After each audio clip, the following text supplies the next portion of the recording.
Hi everyone, let's talk about Ruthless, which I'm surprised and pleased to say is very different to any other deck builder that I've played, I think anyway, in that you are trying to, you're trying to build up your deck of pirates to get better and better suits as the game goes on, but trying to also maximize what you can get out of the current round, get the most strength that you possibly can, whether it's good for you, building up, you really, really want to go for the full ship and have all of the numbers of the same suit if you can pull something like that off. But you need to make sure that you are scoring something every round if you can, past the first two anyway, because, losing out on 1 point, not such a huge deal, but later on when you could be losing out on 3 or 6 points for not getting anything, you really have to be trying to juggle all of these things of what is the suit, what are the hands that I'm trying to build towards the end of the game when I can hopefully draw the perfect hand of pirates. What can I score right now, and what can I afford, and what powers are they going to give me when I get them? Because depending on the suit, they can do different things, and the rank and stuff as well. They do more the more expensive they were, as you would imagine, and they are more useful in the hands the higher their value is.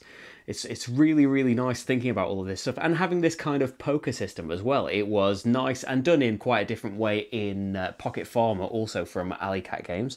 I like this kind of in games you wouldn't expect it from, having this kind of this tiered system of poker style hands with differences in the deck, of course, and trying to work out at the end that, I can make this straight, and I can make this pair, or if I do them this way, then that makes a straight flush there, or I can get a flush and a straight of something else. It's really nice working out all of this stuff and seeing it come together in the end, if it does, of course.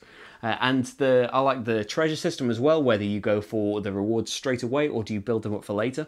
And all of that is going to be affected by the achievements that are out, whether you want to be burying cards probably to thin out your deck. But, in this game, burying too many cards that had treasure on them, we wanted high treasure values to try and win that at the end. And the powder monkeys are useful to keep coming out because they help you plunder more often. 2 of them let you do the plunder action, but on the whole, if you draw 1, it's not as useful, although it lets you bury something. So maybe you want them in that bury pile, and especially in this game when we wanted loads of crew in there.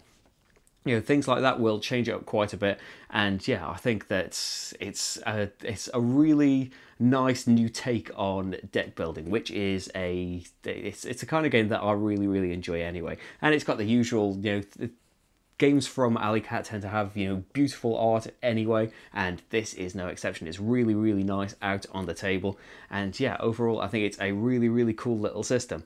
But, and there's always a but coming, isn't there? But I've mentioned it before that we are pretty extremely averse to conflict in games, and there isn't hardly any in this, and I thought that we'd be alright with it, but it's still, even though the only card in there, the only ability is, you attack a player, you pick a player, and they have to lose a coin or a card, and they choose between them if they can. If they haven't got any coins, they don't have the choice to just say, I won't lose anything then. So it's as conflict goes, it's fairly mild. But as the more games that we play, I find that we're leaning more and more towards extremely averse to it all. It's definitely not a huge deal, but it's something that came up often enough that we didn't want to do. And if you just refuse to do it, then cards are made less valuable based on the colours that you went for if you are just refusing to do that, especially a card where it wasn't a choice and you get to draw a card, take a money, and do an attack. If you just refuse to do that attack, you've made that card way less powerful. So we are hindering the game by not playing it properly. But I think that is going to be a minute portion of people that will be bothered by it. But it's worth mentioning because I mention it in all the games where there's a bit of that in there, and this, although it's very, very mild, as I mentioned, it was still too much for us.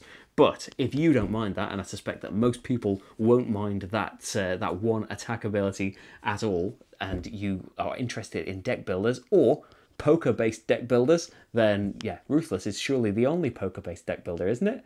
But just if you're interested in general, the playthrough was there so you can see how the game actually plays and see whether it would be one you'd like to investigate. But What do I know? I'm just talking. That was Ruthless though anyway. Thank you for watching everyone, and I'll see you for the next game. Bye.